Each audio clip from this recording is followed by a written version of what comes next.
Voy a dividir este mensaje en dos puntos que corresponden al título, y el primer punto es: su ley nos lleva a temerle.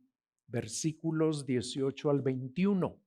¿Cómo respondieron los israelitas a esa extraordinaria experiencia en la que Dios mismo les comunicó los 10 mandamientos?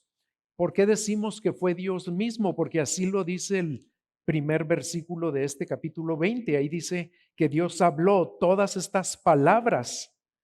La respuesta de cómo respondieron la vemos en el versículo 18. Ahí dice: todo el pueblo percibía los truenos y relámpagos, el sonido de la trompeta y el monte que humeaba. Cuando el pueblo vio aquello, temblaron y se mantuvieron a distancia. ¿Por qué respondieron con tanto temor y temblor? Por varias razones. En primer lugar, porque un encuentro con el único Dios altísimo y todopoderoso, quien se hizo presente allí en el monte Sinaí, porque eso también lo vemos en el versículo 18 del capítulo 19, no lo vean, pero ahí dice que todo el monte humeaba porque el Señor había descendido sobre él en fuego. Y lo que los israelitas vieron allí fueron manifestaciones visibles de la gloria del Dios invisible.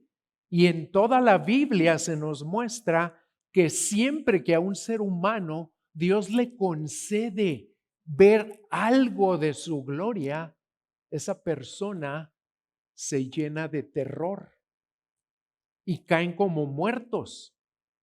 La única excepción, el único ser humano que vio la gloria de Dios y no se llenó de terror y cayó como muerto, fue el Señor Jesucristo. Y ahorita van a entender por qué. Y en segundo lugar, los israelitas le temieron a la ley misma, porque vieron que Dios estaba demandando de ellos una lealtad total en todos los aspectos de la vida. Y aunque aún no entendían plenamente todas las implicaciones de los 10 mandamientos, lo que sí entendieron fue que Dios estaba poniéndoles exigencias absolutas en cuanto a su adoración, su tiempo, sus relaciones, sus posesiones, sus cuerpos, sus palabras y hasta sus deseos. Con el 10º mandamiento: no codiciarás o tendrás malos deseos por las cosas que tiene tu prójimo. Por eso fue que desde la primera vez que oyeron los 10 mandamientos, aún antes de aprendérselos de memoria, los israelitas captaron que Dios les estaba dando un estándar de rectitud para toda su vida. Y Dios esperaba que los obedecieran todos, todo el tiempo. Y eso los llenó de terror. Ya antes, en el versículo 8 del capítulo 19, ellos le habían prometido a Dios que harían todo lo que Dios les dijera. Vean cómo se lo expresaron, 19:8. Y porque Dios les acababa de decir: ustedes van a ser mi pueblo, mi especial tesoro, si guardan mi pacto y si son una nación santa para mí. ¿Y ellos qué le contestaron? Todo el pueblo respondió: haremos todo lo que el Señor ha dicho. Y luego, estas palabras son tremendas: Moisés llevó al Señor las palabras del pueblo, que no necesitaba llevarlos, el Señor lo escuchó, ¿verdad? Pero tan pronto como se dieron cuenta los israelitas de lo que Dios esperaba de ellos, se paniquearon ante la demanda total de la ley de Dios. Y en tercer lugar, estaban atemorizados, y tal vez esta sea la principal razón por la que tenían tanto temor, por estar ante la presencia misma del grandioso y terrible juez de todo pecado y de toda injusticia, sabiendo que ellos eran pecadores culpables delante de un Dios santo. Por lo tanto, estaban muy conscientes de que este encuentro con Dios era muy riesgoso porque ponía sus vidas en peligro. Porque si Dios decidiera juzgarlos, todos serían condenados. En un pasaje paralelo al que nos ocupa hoy, en Deuteronomio 5, versículos 24 y 25, vemos en mayor detalle que los israelitas estaban convencidos de que si Dios les siguiera hablando, de seguro ellos iban a morir. Vean cómo lo dicen. Deuteronomio 5, 24 y 25. Y dijeron, el Señor nuestro Dios nos ha mostrado su gloria y su grandeza, y hemos oído su voz de en medio del fuego. Hoy hemos visto que Dios habla con el hombre y éste aún vive. Ahora pues, ¿por qué hemos de morir? Porque este gran fuego nos consumirá si seguimos oyendo la voz del Señor nuestro Dios. Entonces moriremos. Y otro factor que contribuyó al gran temor del pueblo fue que aunque tal vez ellos no lo sabían, las señales de la presencia de Dios que ellos vieron, el fuego, el humo, los truenos, los relámpagos, el fuerte sonido de la trompeta, esas mismas señales van a estar presentes durante el juicio final. En el humo que ascendía de la montaña, ellos vieron un destello de la ira venidera. Y Spurgeon, en un sermón que predicó sobre este tema, dijo lo siguiente. Escuchen bien. Dijo, esta terrible grandeza pudo haber tenido la intención de sugerirle al pueblo la fuerza condenatoria de la ley. No fue con el dulce sonido de una arpa, ni con el canto de ángeles que Dios les dio la ley, sino con una voz impresionante que salía de en medio de un fuego terrible. La tremenda escena en el Sinaí también fue en ciertos aspectos una profecía, si no es que un ensayo del día del juicio. Y ahora entendemos por qué los israelitas se aterrorizaron ante la entrega de la ley de Dios. ¿Y qué pasa cuando cualquier persona sabe que está en problemas con la ley? Pues una de las primeras cosas que hace todo ser humano que tiene problemas con la ley es contratar o buscar un buen abogado. Y eso fue exactamente lo que los israelitas hicieron en el monte Sinaí. Tan pronto como escucharon las tremendas demandas de la ley de Dios, ellos le pidieron a Moisés que fuera su mediador, su asistente legal. Por las razones que ya vimos, ellos no querían tratar directamente con Dios. Y por eso acuden a Moisés. Vean el versículo 19. Entonces le dijeron a Moisés, habla tú con nosotros y escucharemos, pero que no hable Dios con nosotros, no sea que muramos. Cuando algunas personas dicen que quisieran que Dios les hablara directamente a ellos, que se les manifestara personalmente, ¿saben cuál es la realidad? Que esas personas no saben lo que están diciendo. Porque como ya dije antes, toda persona que ha visto aún el más tenue destello de la verdadera gloria de Dios ha sido sobrecogida de temor. Porque Dios es un Dios asombroso y todopoderoso, cuya santidad, escuchen esto, es un terror para los pecadores. Por eso fue que el único que no tembló fue el Señor Jesucristo, porque Él fue el único en la historia que no pecó. Y por eso es que los israelitas hicieron lo correcto al pedirle un mediador al pedir un mediador, porque lo necesitaban. Necesitaban a alguien que los representara ante Dios y que representara a Dios ante ellos. Alguien que fuera el vocero de Dios, porque ellos no podían soportar el sonido de la voz de Dios. Dios ya había designado a Moisés como su mediador desde que tuvo su encuentro con él en la zarza ardiente, pero fue hasta que Dios les reveló su ley que el pueblo entendió bien su necesidad de un mediador. Y en su rol de mediador, Moisés les habla de parte de Dios en el versículo 20. Moisés respondió al pueblo: no teman, porque Dios ha venido para ponerlos a prueba y para que su temor permanezca en ustedes y para que no pequen. Moisés les explica que Dios se les manifestó y les dio su ley para ponerlos a prueba en cuanto a su obediencia. Y para animarlos en esa obediencia, lo primero que les dice es que no teman, porque Dios vino para poner su temor en ellos, pero un temor bueno, porque ese temor les iba a ayudar a no pecar. Y aquí, si uno lo lee así muy rápido, puede parecer que hay una contradicción, porque primero Moisés les dice no teman y luego les dice, pero Dios vino para que teman. ¿Qué pasa aquí?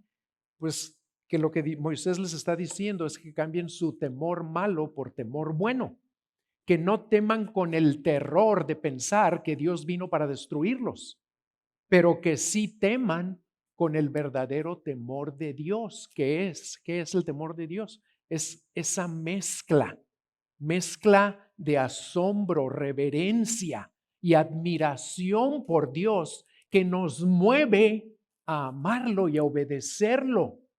Lo voy a repetir, el temor de Dios es una mezcla de reverencia, asombro y admiración que nos mueve a amarlo y a obedecerlo. Eso es lo que Dios quería poner en ellos. Esa reverencia ante Dios los iba a ayudar a vivir en obediencia. Y eso lo confirma Proverbios 16:6. Vean cómo lo dice ahí, dice: con misericordia y verdad se expía la culpa o el pecado, y con el temor del Señor el hombre se aparta del mal. Y en el versículo 21 vemos otra cosa que Moisés hizo como mediador. Él entró en la presencia de Dios como representante del pueblo. Ahí dice, el pueblo se mantuvo a distancia, mientras Moisés se acercaba a la densa nube donde estaba Dios. Moisés audazmente fue a donde nadie más se atrevía a ir, mientras que todos los demás israelitas estaban temblando de miedo y lejos, solo él fue a encontrarse con Dios, a hablar con Dios para recibir el resto de su ley. Y ahorita vamos a ver en la segunda parte de este pasaje el resto de la ley, y en los siguientes 3 capítulos vamos a seguir viendo otras cosas que Dios les quería comunicar. Y una pregunta que todos nos debemos hacer es esta: si simplemente escuchar la ley fue una experiencia tan terrible, ¿cuánto más aterrador será encontrarnos con Dios después de haberla quebrantado? En nuestro país, yo creo por la religión tradicional, hay muchas personas que asumen y hasta lo aseguran que porque no han matado a nadie, no se han acostado con otra mujer o con otro hombre que no sea su cónyuge, no han robado nada, Dios los dejará entrar al cielo. Pero normalmente esas personas solo mencionan 3, 4 o 5 mandamientos, no los mencionan los 10. Mencionan los que ellos creen que son los más importantes. Pero si hay una cosa que podemos aprender de los 10 mandamientos, es que no podemos obedecerlos. Todos somos personas que adoramos a otros dioses, que no siempre decimos toda la verdad, que codiciamos mujeres, hombres o cosas ajenas, que odiamos a ciertas personas, etcétera, etcétera. Sabemos por nuestra propia experiencia que lo que dice el Catecismo de Westminster es cierto. Vean lo que dice: ningún ser simplemente humano desde la caída es capaz en esta vida de guardar perfectamente los mandamientos de Dios, sino que diariamente los quebranta en pensamiento, palabra y obra. Si tratamos de guardar la ley con nuestras propias fuerzas para ser justificados o aceptados por Dios, estamos condenados al fracaso, a la frustración, porque en Romanos 3:20 Dios declara esto: porque por las obras de la ley ningún ser humano será justificado delante de él, pues por medio de la ley viene el conocimiento del pecado. Y el problema no es que no sepamos qué hacer, pues Dios nos ha revelado claramente en su ley qué espera de nosotros, qué es lo que Él nos manda. ¿Saben cuál es el problema? El problema es que no podemos obedecer todo lo que Él nos manda. Si pudiéramos guardar toda la ley, eso nos salvaría, pero como no podemos guardarla, solo merecemos ser condenados por ella. Al igual que los israelitas, nos debemos mantener a distancia y temblando. Pero les tengo buenas nuevas. No todo lo que la ley hace es malo. Al condenarnos por nuestro pecado, la ley también nos permite ver algo bueno, ver que todos nosotros también necesitamos un mediador. Y por el mensaje del Evangelio descubrimos que Dios ya nos ha provisto en la persona de Jesucristo a ese mediador. La ley nos condena porque no la podemos obedecer, pero también nos lleva al único que la obedeció para que Él nos pueda salvar. Solo Jesús puede hacer lo que la ley no puede hacer. En Romanos 8:3 lo dice así: pues lo que la ley no pudo hacer, ya que era débil por causa de la carne o de nuestro pecado, Dios lo hizo. ¿Cómo? Enviando a su propio Hijo. El Nuevo Testamento enseña que el Hijo de Dios es nuestro mediador y que Él es el único mediador que existe y que necesitamos. Eso lo dice 1 Timoteo capítulo 2 versículos 5 y 6. Porque hay un solo Dios y también un solo mediador entre Dios y los hombres. ¿Quién? Cristo Jesús, hombre, quien se dio a sí mismo en rescate por todos, testimonio dado a su debido tiempo. Aunque Moisés fue un gran mediador, Jesús es muy superior a él. Porque en Hebreos 8:6 dice así: pero ahora Jesús ha obtenido un ministerio tanto mejor que el de Moisés, por cuanto Él es también el mediador de un mejor pacto, establecido sobre mejores promesas. Él nos representa ante Dios de una manera mucho más efectiva que como lo hizo Moisés, porque Jesús es 100% hombre, pero también es 100% Dios. Y cuando se presenta a nuestro favor delante de Dios, Él puede hacer algo que Moisés jamás pudo hacer: ofrecer una obediencia perfecta a la ley de Dios. En Hebreos 10:5 leemos que al entrar Cristo en el mundo dijo: sacrificio y ofrenda no has querido, pero un cuerpo has preparado para mí. Y luego en el versículo 7 agrega: entonces dije, aquí estoy, yo he venido, Señor. En el rollo del libro está escrito de mí. ¿Para qué vino? Para hacer, oh Dios, tu voluntad. ¿Y cómo la hizo? De manera perfecta. La obedeció al pie de la letra siempre. Él es el único que nunca pecó, ni en palabra, ni en pensamiento, ni en obra. Y a todo aquel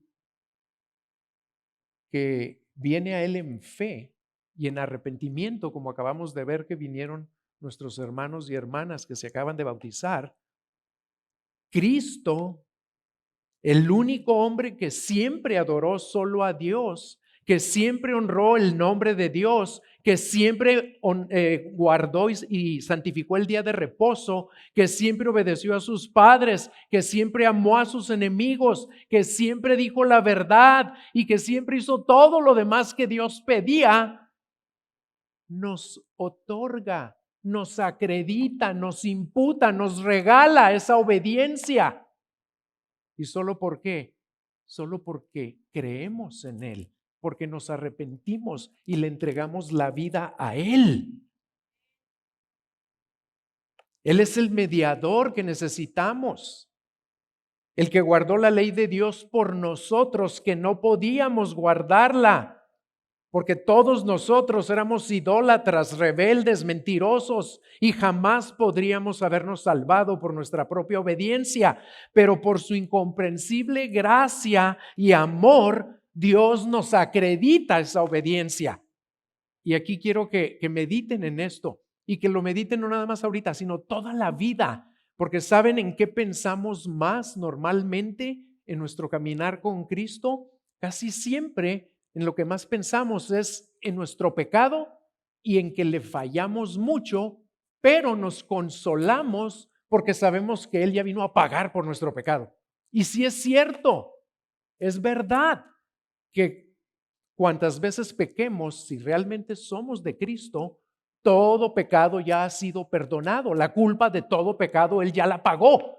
Pero eso es lo que acapara nuestro pensamiento casi todo el tiempo. Y eso es pensar nada más en la mitad del Evangelio, en una parte, y dejamos fuera esta otra, que es maravillosa y que tiene más poder para ayudarnos a obedecer. Así que los animo a que piensen más en esto, que el Señor Jesucristo ya nos regaló, nos otorgó, nos acreditó una obediencia perfecta, que así como Él obedeció, así ahora Dios me ve a mí y te ve a ti, como si hubieras obedecido igual que Cristo, porque cuando te ve a ti y me ve a mí, ve a Cristo. Y meditar en eso, pensar en eso, nos va a transformar, nos va a bendecir, nos va a fortalecer, nos va a animar y nos va a hacer querer obedecer más y rechazar el pecado.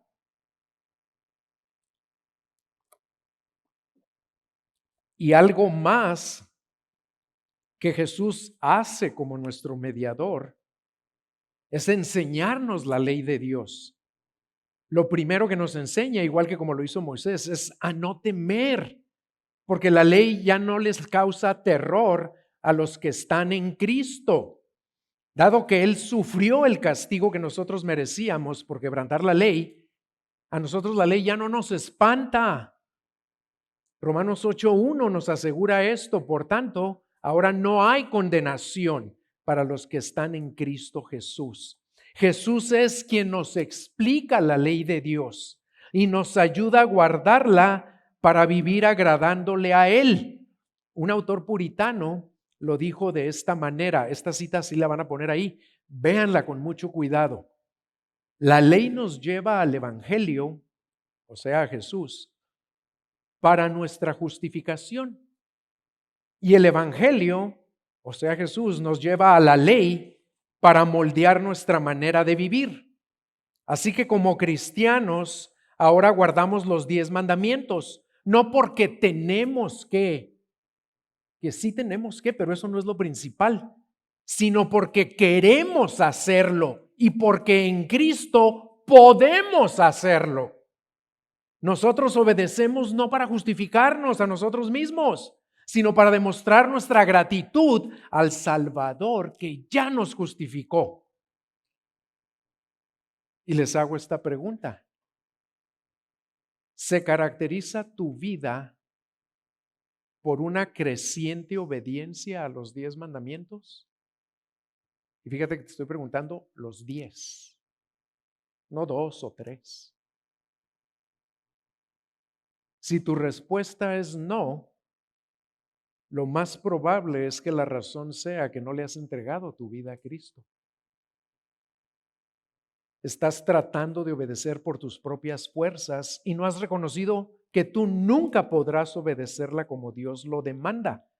No has reconocido que necesitas a un mediador que la obedezca de manera perfecta por ti. Y ese único mediador es Cristo. Te animo a que reconozcas que lo único que recibirás de la ley será condenación. Y te animo a que te arrepientas y te entregues a Cristo para recibir salvación. Y si tu respuesta es sí, mi vida se caracteriza cada vez más por una mayor obediencia a los 10 mandamientos, ahí también te voy a hacer otra pregunta. ¿Cuál es tu principal motivación para que estés creciendo en tu obediencia? ¿Qué te motiva? ¿Qué te impulsa? Si tu respuesta es que quiero mantener una buena reputación ante los demás creyentes o ante los pastores, los líderes, que vean que soy cada vez más obediente. O deseo que Dios me bendiga, que me conceda todo lo que le pido. O lo hago porque tengo temor de que Dios se decepcione de mí, que no me ame igual, porque siento que cuando obedezco más, me ama más. Todas esas son motivaciones equivocadas. ¿Cuál creen que debe ser nuestra principal motivación para obedecerlo cada vez más? La que ya vimos que deberían tener los israelitas también, y que Dios mismo nos la recuerda muchas veces. ¿Por qué debemos obedecer cada vez más? Porque lo amamos, y lo amamos porque Él nos amó primero y nos amó más, mucho más. Cristo lo dijo así en Juan capítulo 14, si me amas, guardarás mis mandamientos. El que me ama guardará mi palabra, el que no me ama no guarda mi palabra. Que eso sea lo que nos motive cada vez más y más, que Él nos quiso amar cuando nosotros lo aborrecíamos y lo ofendíamos. Y eso nos lleva al segundo punto. Su ley nos va a llevar a adorarlo solo a Él. En esta última parte del capítulo 20, por medio de Moisés, Dios les da a los israelitas ciertas instrucciones que repiten y luego explican en mayor detalle cómo deben poner en práctica el primero y el segundo mandamientos, que ya se los había dado en Éxodo 20, en capítulo 20, versículos 3 al 5. Los voy a repetir porque a veces también se nos olvidan los mandamientos. Vean el primero y el segundo mandamientos. No tendrás dioses ajenos delante de mí. No te harás ningún ídolo, ni semejanza alguna de lo que está arriba en el cielo, ni abajo en la tierra, ni en las aguas debajo de la tierra. No los adorarás ni los servirás.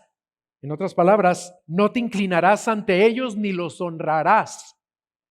Noten que lo primero que Dios quiere que les quede bien claro es que fue Él mismo quien personalmente les comunicó los 10 mandamientos. Esto está en el versículo 22. Entonces el Señor dijo a Moisés, así dirás a los israelitas, ustedes han visto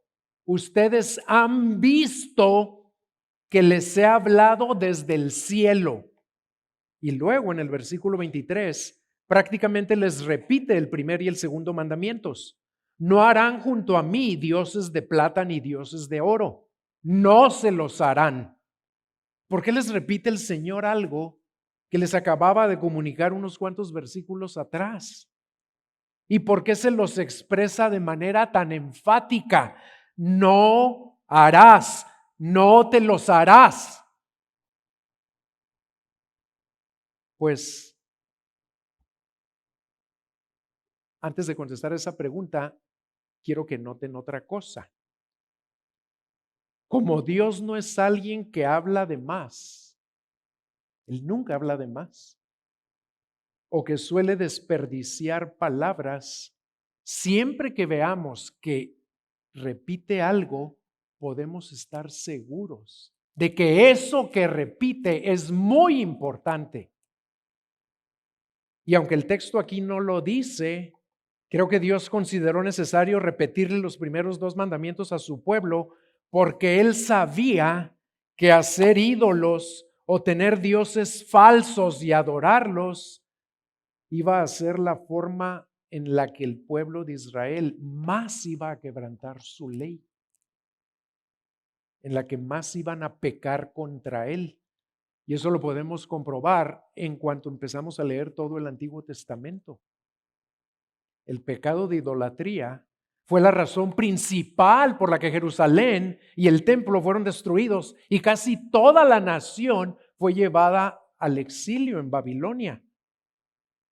Pero antes de juzgar a los israelitas y de creernos mejores que ellos, les debo decir que la idolatría sigue siendo el pecado más frecuente en nuestros días, y no nada más en las vidas de los que no conocen a Cristo, también en las vidas de nosotros, los cristianos, aunque nos cueste reconocerlo. Todos sin excepción, tenemos y hacemos otros dioses delante del Dios verdadero, por la sencilla razón de que, como bien lo dijo Calvino, nuestro propio corazón, ¿saben qué es? Es una fábrica de ídolos. La pregunta no es si tienes ídolos, la pregunta es ¿cuáles tienes ahorita? Lo único que ha cambiado es que nuestros ídolos ya no son estatuas o imágenes de oro o plata o piedra o madera ante las cuales nos postramos en adoración, sino que ahora son objetos, son personas, son metas, proyectos mucho más modernos, sofisticados y sutiles. Y por si algunos no lo saben, o por si a otros ya se les olvidó, les explico y les recuerdo que un ídolo es cualquier cosa, cualquier actividad, cualquier persona, cualquier deseo que ocupa en tu vida el lugar que solo Dios debe ocupar. Un autor lo definió de esta manera: un ídolo es cualquier persona o cosa que cautive tu corazón, tu mente y tus afectos más que Dios. ¿Y cómo los puedo detectar? Les voy a dar algunas preguntas que nos ayudan a detectarlos rápido. Escuchen, ¿qué es lo que le da el más grande significado y propósito a tu vida? Si tu respuesta es cualquier persona o cosa que no sea Cristo, eso es un ídolo en tu vida. Otra pregunta, ¿de qué o de quién derivo mi identidad o mi seguridad o mi máxima satisfacción? Si tu respuesta es que la derivas de alguien o de algo que no es Cristo, eso también es un ídolo en tu vida. Otra pregunta, ¿hay algo que deseas tanto que estás dispuesto a pecar para obtenerlo? Para los solteros normalmente es casarse. Para los que quieren tener mucho dinero es contar mentiras en sus negocios o declaraciones de impuestos. ¿Hay algo que lo deseas tanto que estás dispuesto a desobedecer a Dios, que es ponerlo a Él abajo de lo que tú quieres? Eso es un ídolo en tu vida. Otra pregunta. Pongan mucha atención a esta.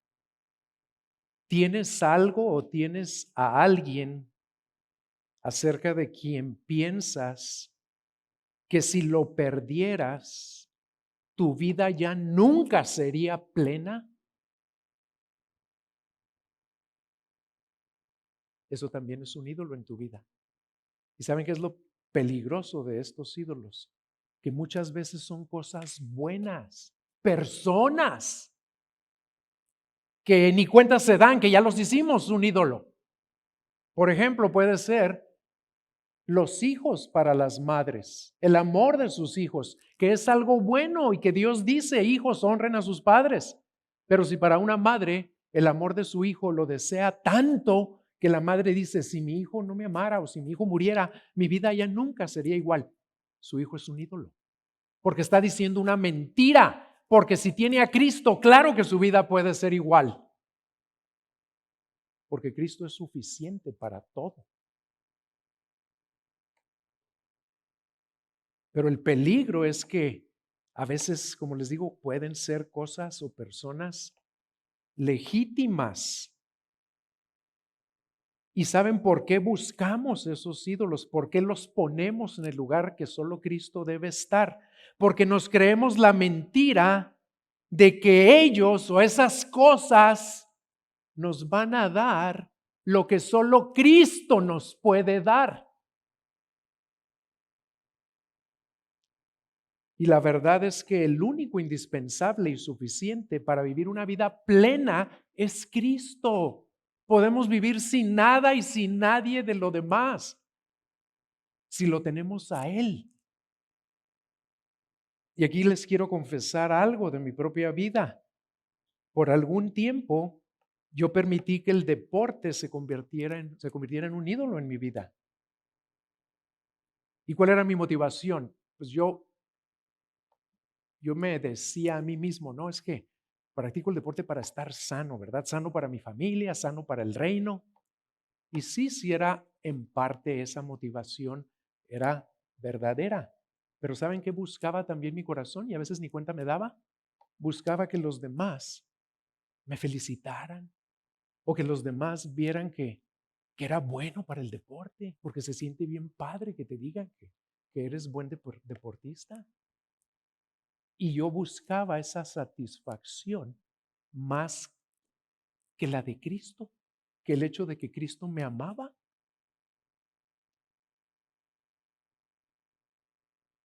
Los ídolos en aquellos tiempos de los israelitas, por lo general estaban hechos con los metales que hasta nuestros días se siguen considerando como los metales preciosos, la plata y el oro.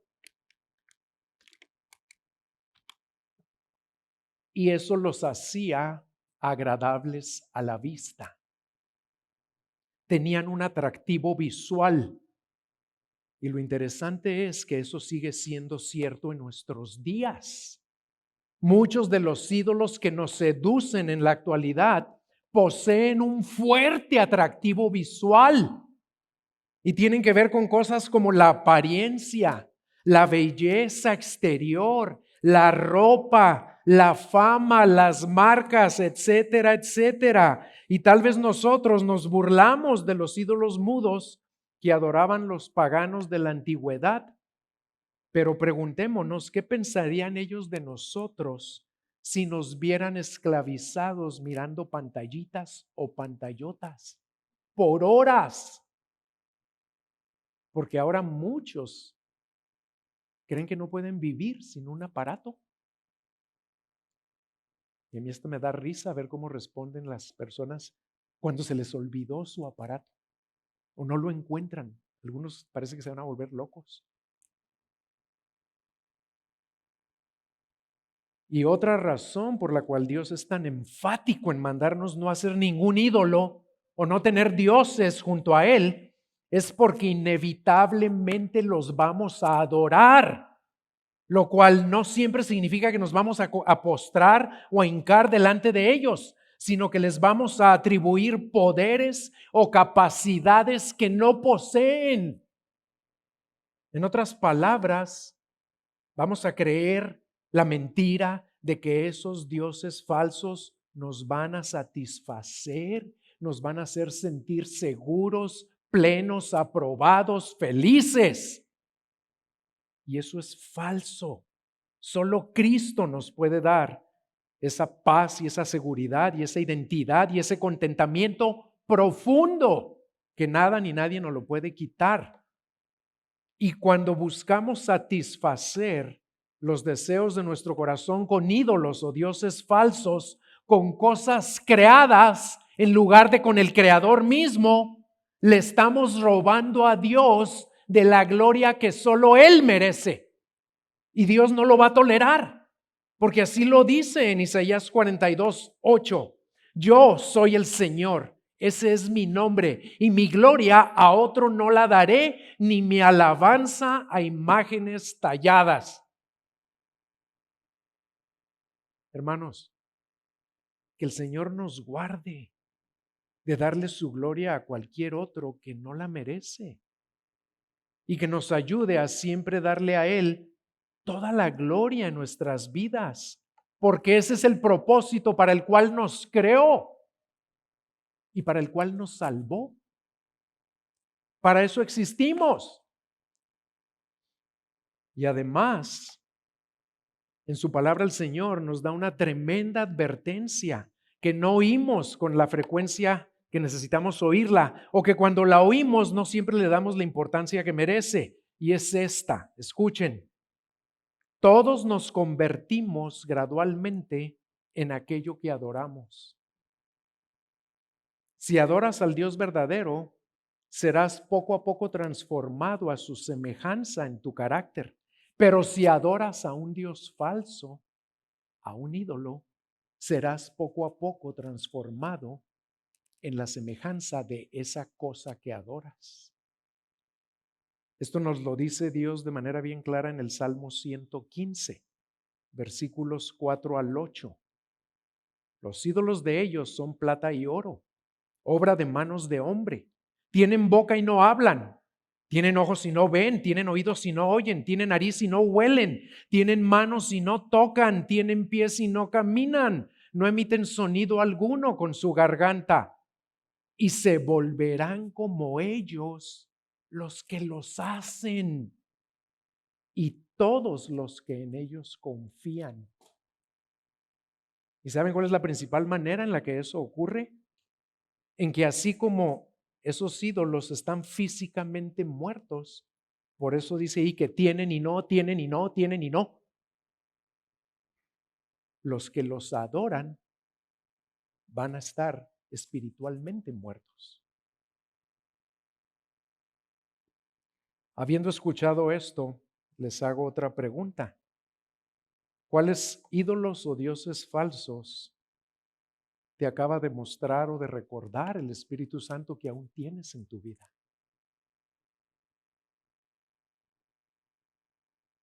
Y ahora, ¿qué debes hacer?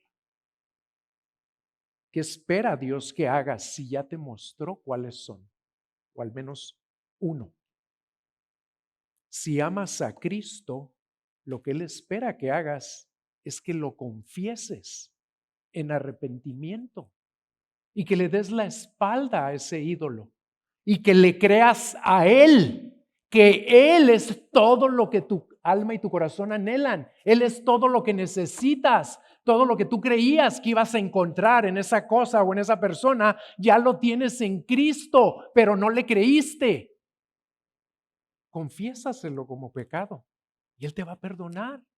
Y luego dile que te ayude a creerlo con todo tu corazón. Y llénate de su palabra, de pasajes donde Él te dice que te va a llenar de una manera que no lo vas a comprender, no lo vas a entender. Llénate de Juan 4, cuando se encontró con la mujer samaritana y que le dijo, la mujer le dijo, pues tú no tienes agua aquí. ¿Y qué le contestó el Señor? Pues el que beba del agua que tú tienes va a volver a tener sed, pero el que beba del agua que yo le daré, se volverá en él una fuente de agua que brota para vida eterna. Eso solo Cristo lo da. Y cuando estamos llenos bebiendo esa agua, no queremos las babas que nos ofrecen los ídolos. O llénate de Juan 6, donde Jesucristo dice que Él es el pan de vida, el pan vivo que descendió del cielo. Y el que come de ese pan no volverá a tener hambre jamás. Llénate de eso. Y dale la espalda a los dioses falsos que tú creías que te iban a llenar. Y en los últimos versículos de este capítulo 20, el Señor les da a los israelitas más instrucciones en cuanto a cómo lo deben adorar. En los versículos 24 y 25 dice: harás un altar de tierra para mí, y sobre él sacrificarás tus holocaustos y tus ofrendas de paz, tus ovejas y tus bueyes. En todo lugar donde yo haga recordar mi nombre, vendré a ti y te bendeciré. Si me haces un altar de piedra, no lo construirás de piedras labradas, porque si alzas tu cincel sobre él, lo profanarás. El propósito principal de estas instrucciones era que la adoración de su pueblo fuera completamente diferente a la de los pueblos paganos que los rodeaban. Dios no quería que la atención de sus adoradores se desviara hacia la habilidad humana para construir altares impresionantes, así como en nuestros días se desvía a otras cosas, edificios, espectáculos que también impresionan. Dios quería que solo se usaran materiales sencillos que nos recuerdan su provisión, como la tierra y la piedra, pero piedra que no se trabaja. Y el capítulo termina con el versículo 26 que dice: y no subirás por gradas a mi altar, para que tu desnudez no se descubra sobre él. Este mandato también tenía la intención de diferenciar la adoración de Israel de la de los pueblos de Canaán, porque ellos construían altares muy elaborados, muy altos, con escalones, y practicaban en su adoración la prostitución y la desnudez ritual y otras indecencias como parte de su adoración. Y la intención de Dios era que la adoración a Él no debería jamás ser manchada por ninguna clase de indecencia o de sensualidad pagana, sino que se debe caracterizar siempre por la sencillez y la pureza. Todo lo anterior nos enseña un importante principio, que es este: que solo Dios tiene el derecho a determinar cómo Él quiere y debe ser adorado. Los israelitas no podían adorar en cualquier altar, sino solo en uno hecho de acuerdo a las instrucciones dadas por Dios. Nosotros tampoco podemos adorar de cualquier manera que se nos antoje, sino solo como Él nos dice que lo adoremos. ¿Y saben qué quiere decir eso? Que en ocasiones en esta iglesia vamos a hacer las cosas de manera muy diferente a como las hacen en muchas otras partes. Porque así como Dios les mandó a los israelitas no adorar como los cananitas, así también nos dice a nosotros que nuestra adoración no debe estar moldeada ni influenciada por la cultura que nos rodea. Aquí nunca se va a tratar de hacer un show, de impresionar a la gente con cosas. Que el Señor nos ayude. Y le pido al equipo de alabanza que vaya pasando. Que el Señor nos ayude a que nuestra adoración sea siempre bíblica y por lo tanto sencilla y pura.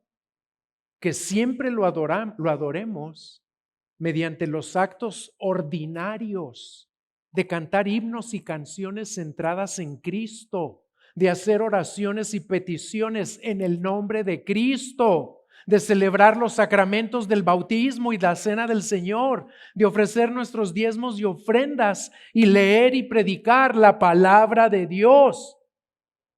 Por su gracia, hermanos, el próximo año vamos a cumplir 40 años adorándolo así. Que Él nos conceda seguir haciéndolo hasta que Él regrese. Amén. Vamos a orar.